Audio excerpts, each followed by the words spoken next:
سب کی زبان پر ایک ہی نام تھا، یا غوث العظم۔ صبح ہوتے ہی بغداد کے اولیاء اور عوام سب حضرت شیخ عبد القادر جیلانی رحمۃ اللہ علیہ کی خدمت میں حاضر ہوئے۔ یا شیخ، یا سیدنا، یہ کیسی آفت ہے؟ حضرت نے نظر کرم سے دیکھا، آنکھیں بند کیں اور تھوڑی دیر تسبیح کے دانے پھیرتے رہے۔ پھر فرمایا، یہ مردے باغی نہیں، بے قصور ہیں۔ ان کا معاملہ ان کے عمل اور ان پر ڈالے گئے جادو سے جڑا ہے۔ میں خود چل کر مسئلہ حل کروں گا۔ جب حضرت وہاں پہنچے تو پورا قبرستان روشنی سے نہایا ہوا تھا، جیسے آسمان سے نور کی بارش ہو رہی ہو۔ 300 مردے جو بے قرار تھے اب ایک دم شانت کھڑے تھے۔ حضرت نے ایک ایک سے بات کی اور ان پر دعا پھونکی۔ پھر زمین سے آواز آئی، یا ولی اللہ، یہ سب روحیں ایک جادوگر کے ہاتھوں بندھی ہوئی تھیں، جس نے قبر میں بھی چین نہ لینے دیا۔ آپ ہی ہیں جو ہمیں آزادی دے سکتے ہیں۔ حضرت نے تلاوت شروع کی، سورہ یاسین، سورہ رحمان، اور پھر دعا کی، اے اللہ، ان بے قصور روحوں کو آرام عطا فرما اور اس جادو کو ختم کر دے جس نے انہیں قید کیا۔ جیسے ہی دعا ختم ہوئی، زمین تھر تھر آئی، آسمان پر بجلی کوندھی اور ایک زوردار چیخ کے ساتھ اندھیرا چھوٹ گیا۔ 300 روحیں روتی ہوئی شکر ہے یا غوث اعظم کہتے ہوئے اپنی قبروں میں لیٹ گئیں۔ بغداد کی راتیں ہمیشہ روشن اور پرسکون ہوتی تھیں، مگر اس رات آسمان پر ایک عجیب سناٹا تھا۔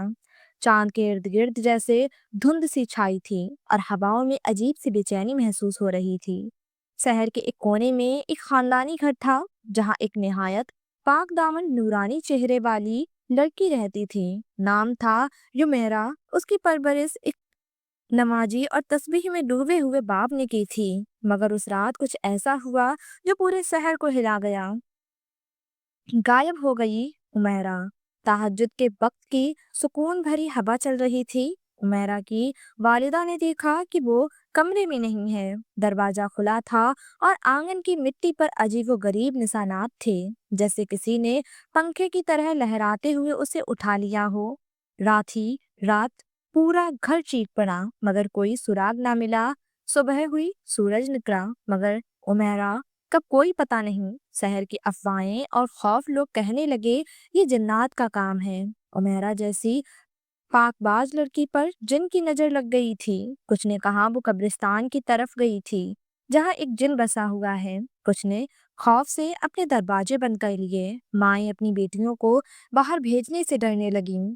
غوث پاک کی آمد جب یہ خبر غوث اعظم حضرت شیخ عبد القادر جیلانی رحمۃ اللہ علیہ تک پہنچی، آپ نے سر جھکا لیا اور کہا، اس بچی کا جسم نہیں، اس کی روح بھی ڈری ہوئی ہے۔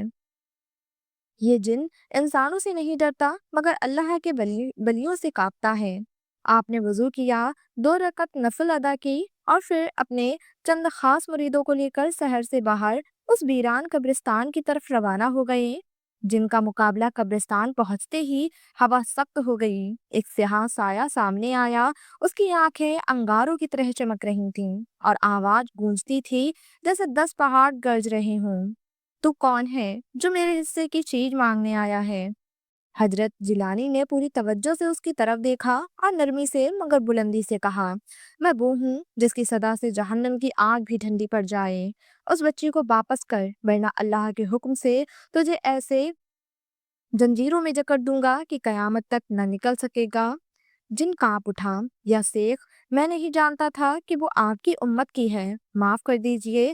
امیرہ کی واپسی اچانک فضا میں ایک نور پھیلا، ایک گلابی رنگ کی روشنی ہوا میں لہرائی اور اس روشنی میں لپٹی ہوئی امیرہ بے ہوش حالت میں زمین پر آ گری۔ حضرت نے اسے اٹھایا، منہ پر دم کیا اور کہا، قل هو اللہ احد۔ اس نے آنکھیں کھولیں، وہ کانپ رہی تھی، مگر الفاظ نکلے، یا غوث پاک، آپ نے مجھے بچا لیا۔ ملک کی سلامتی۔ شہر کی عورتوں نے چراغ جلا کر گھروں میں دعا کی۔ ماؤں نے بیٹیوں کے سر پر ہاتھ رکھا اور شکر ادا کیا، اور لوگ پھر سے جان گئے کہ جب تک غوث پاک کی نگاہ ہے، کوئی جن، کوئی شیطان انسانوں کو نہیں چھو سکتا۔ بغداد کے کونے کونے میں غوث پاک کی کرامت کا چرچا عام تھا۔ کل کی رات کا واقعہ، جب 300 مردے اپنی ماضی کی بے چینی باہر آئے تھے، اب بھی لوگوں کی آنکھوں میں تازہ تھا۔ مگر اس بار ایک اور عجیب واقعہ ہونے والا تھا، ایک ایسا کرشمہ جسے سن کر دل کانپ اٹھے اور آنکھیں بھیگ جائیں۔ قصہ ایک مردہ قوال کا۔ بغداد کے پرانے محلے واول سیک میں ایک مقبرہ تھا، وہاں ایک مشہور قوال حضرت اسیر بغدادی دفن تھے۔ کہا جاتا ہے کہ ان کے لبوں سے جو نعتیں حمد نکلتی تھیں وہ دلوں کو جگہ دیتی تھیں، مگر وہ کئی برس پہلے انتقال کر چکے تھے۔ ایک روز حضرت شیخ عبد القادر جیلانی رحمۃ اللہ علیہ اپنے مریدوں کے ساتھ قبرستان سے گزر رہے تھے۔ اچانک رک گئے، زمین کی طرف دیکھا اور آنکھیں بند کر لیں۔ یا رب، یہ کیسی صدا ہے جو میرے دل تک پہنچ رہی ہے؟ مرید حیران تھے، مگر پھر حضرت نے اپنی انگلی سے ایک پرانی قبر کی طرف اشارہ کیا۔ یہ قبر میں وہ صدا قید ہے جو کبھی تجھے ہی کا ذکر کیا کرتی تھی۔ خواجہ معین الدین چشتی رحمۃ اللہ علیہ کی آمد اسی وقت بغداد میں حاضری دینے آئے ہوئے تھے۔ ہندوستان کے سورج محبوب الہی حضرت خواجہ معین الدین چشتی اجمیری رحمۃ اللہ علیہ جب انہیں معلوم ہوا کہ غوث پاک ایک پرانی قبر کے پاس رکے ہیں تو وہ بھی فوراً حاضر ہو گئے۔ دونوں بزرگ ایک ہی روحانی سلسلے کے ستارے تھے، جب ان کی نگاہیں ملی تو جیسے نور سے نور جڑ گیا۔ حضرت جیلانی نے فرمایا، خواجہ جی، اس قبر میں ایک آواز ہے جو دوبارہ بلا رہی ہے۔ خواجہ صاحب نے سر جھکایا اور کہا، یا شیخ، آپ حکم دیں، قبریں بھی زندہ ہو جائیں گی۔ کرامت کا ظہور۔ حضرت جیلانی نے اپنا مبارک ہاتھ ہوا میں اٹھایا اور بلند آواز میں کہا، یا اسیر، بسم اللہ کے صدقے اپنی صدا پھر سے سناؤ۔ فضا میں ایک لہر سی دوڑی، زمین کانپی اور پھر اس قبر سے ایک ہلکی سی آواز آئی، مولا میرے مولا۔ پھر وہی قوالی جو لوگ سالوں سے بھول چکے تھے، حضرت اسیر بغدادی کی آواز میں گونجنے لگی۔ لوگ رونے لگے، مرید جھومنے لگے اور بزرگوں کی آنکھیں نم ہو گئیں۔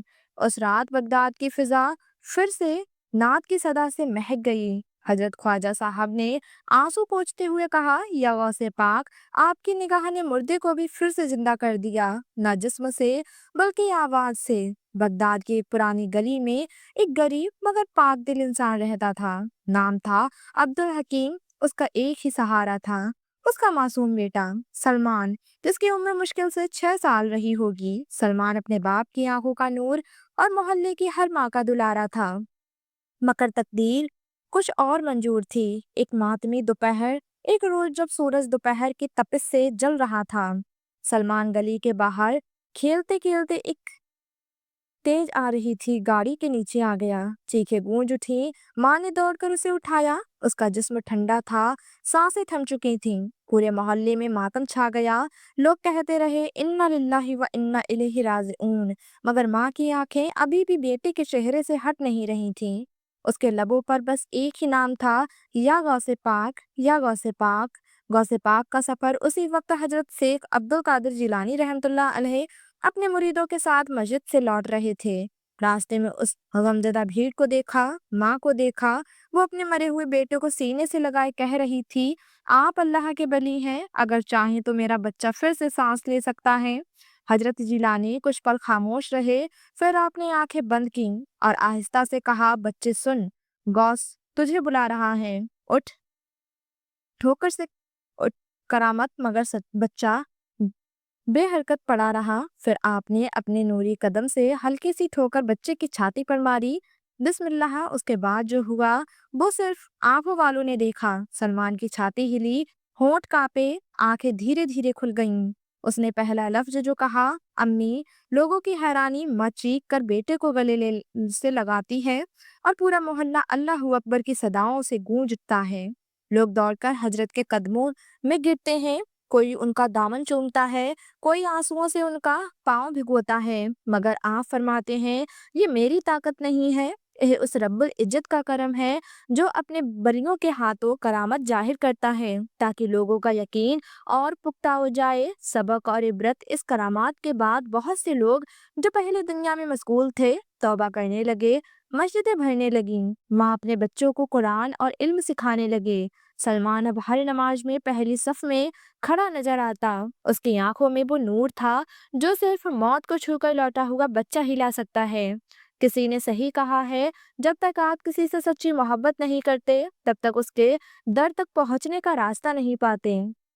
اور غوث اعظم سے محبت ایک ایسی محبت ہے جو نہ کیول ہمارے دلوں کو سکون دیتی ہے بلکہ ہماری مشکلوں اور پریشانیوں سے بھی ہمیں نجات دلاتی ہے۔ یہ وہی محبت ہے جو ہر دعا میں اللہ تک پہنچنے کا راستہ بن جاتی ہے۔ غوث پاک کی درگاہ صرف ایک عمارت نہیں بلکہ وہ جگہ ہے جہاں سے روحانی تجربے ہوتے ہیں اور انسانیت کے لیے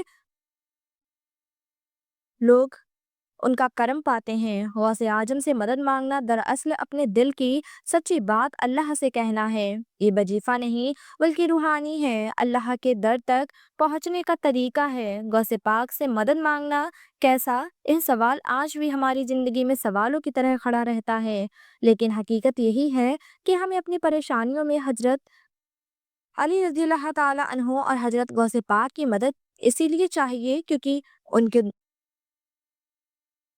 ان کی دعا سے اللہ تک پہنچتے ہیں۔ جب ہمارے دل میں سچی محبت اور ایمان ہوتا ہے تو ہمیں کسی بھی مشکل میں گھبرانے کی ضرورت نہیں ہوتی، کیونکہ یہ محبت ہی ہمیں اللہ کے پاس لے کر جاتی ہے۔ اللہ کے نیک بندوں کی مدد اللہ کی رضا تک پہنچنے کا سب سے بہترین طریقہ ہے۔ غوث پاک سے محبت کرنے والا کبھی ہار نہیں سکتا، اس کی ہر مشکل حل ہو جاتی ہے۔ آج ہی دل سے ایک دعا کریں اور یاد رکھیں، جب اللہ اور اس کے نیک بندے آپ کے ساتھ ہو تو دنیا کی کوئی بھی طاقت آپ کو رکنے نہیں دے سکتی۔ کیا آپ بھی اپنے دل میں غوث پاک اور حضرت علی سے سچی محبت رکھتے ہیں؟ اگر ہاں تو یہ ویڈیو سب کو بھیجیں اور ہمیں کمنٹ میں بتائیں کہ کس طرح سے اس محبت نے آپ کی زندگی کو بدلا ہے۔ اگر آپ نے اس ویڈیو سے کوئی سیکھ لی ہو تو لائک اور سبسکرائب کرنا نہ بھولیں، تاکہ ہم آپ کو اور ایسی خاص روحانی اور گہری کہانیاں اور ویڈیو دے سکیں۔